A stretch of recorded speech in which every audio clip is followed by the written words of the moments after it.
Campus টিভির সাপ্তাহিক বিশেষ আয়োজন সপ্তাহ জুড়ে আমার ক্যাম্পাসে সবাইকে স্বাগতম। শুরু করছি প্রযুক্তি ও উদ্ভাবনের এক গৌরবময় অর্জনের খবর দিয়ে। যুক্তরাষ্ট্রে অনুষ্ঠিত ইউনিভার্সিটি রোভার চ্যালেঞ্জ 2026 এর অনসাইট প্রতিযোগিতায় বিশ্বে তৃতীয় স্থান অর্জন করেছে ইউনাইটেড ইন্টারন্যাশনাল ইউনিভার্সিটির UIU Mars rover team. Centre for artificial intelligence and রোবোটিক্সের প্রতিনিধিত্বকারী দলটি মোট 400.44 পয়েন্ট অর্জন করেছে। পাশাপাশি তারা পেয়েছে বেস্ট অটোনোমাস সিস্টেম রিকগনিশন পুরস্কার।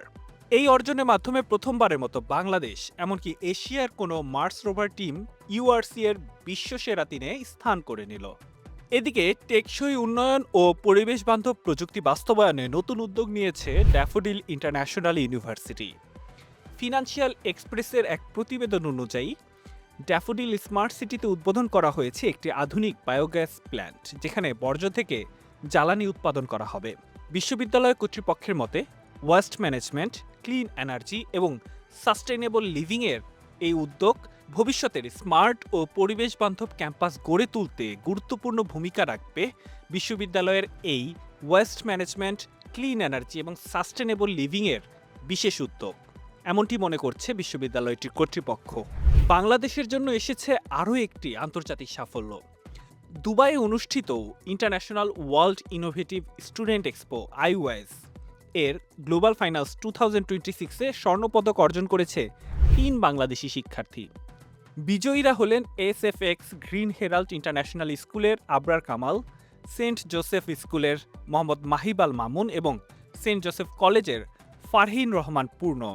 তাদের গবেষণার বিষয় ছিল অটোনোমাস আন্ডার ওয়াটার ভেহিকলের stealth optimised hybrid propulsion system.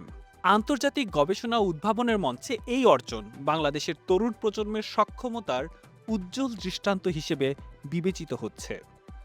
ব্যবসায়িক নেতৃত্ব ও সমস্যা সমাধান দক্ষতার প্রতিযোগিতায় সাফল্য অর্জন করেছে বাংলাদেশ ইউনিভার্সিটি অফ প্রফেশনালস বা বিইউপি।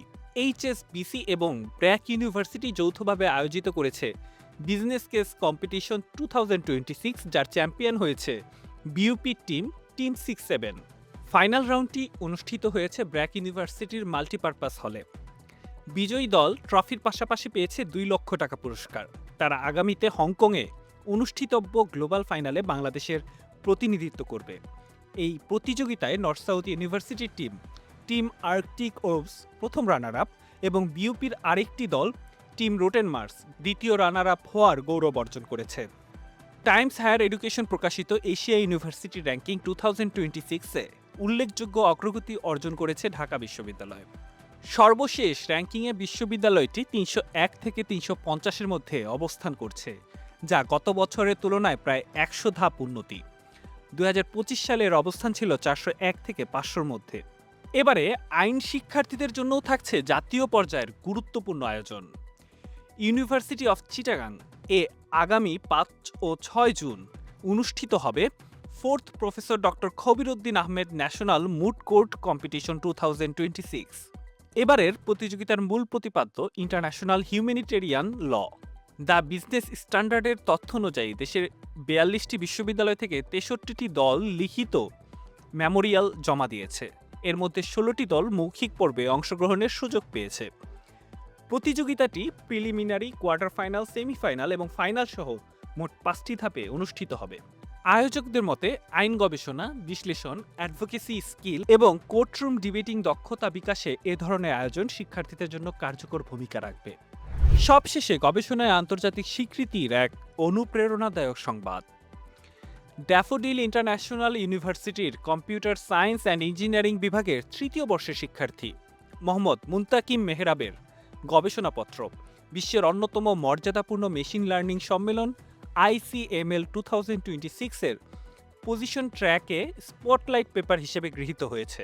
তার গবেষণার মূল বিষয় compute inequality in AI research, অর্থাৎ কৃত্রিম বুদ্ধিমত্তা গবেষণায় কম্পিউটেশনাল সম্পদের বৈষম্য এবং সীমিত সম্পদ সম্পন্ন গবেষকদের জন্য সমান সুযোগ নিশ্চিত করার চ্যালেঞ্জ।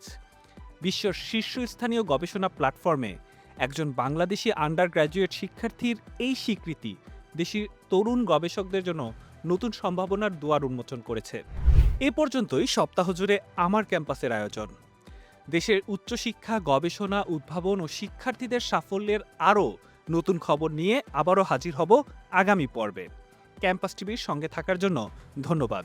ভালো থাকুন, সুস্থ থাকুন।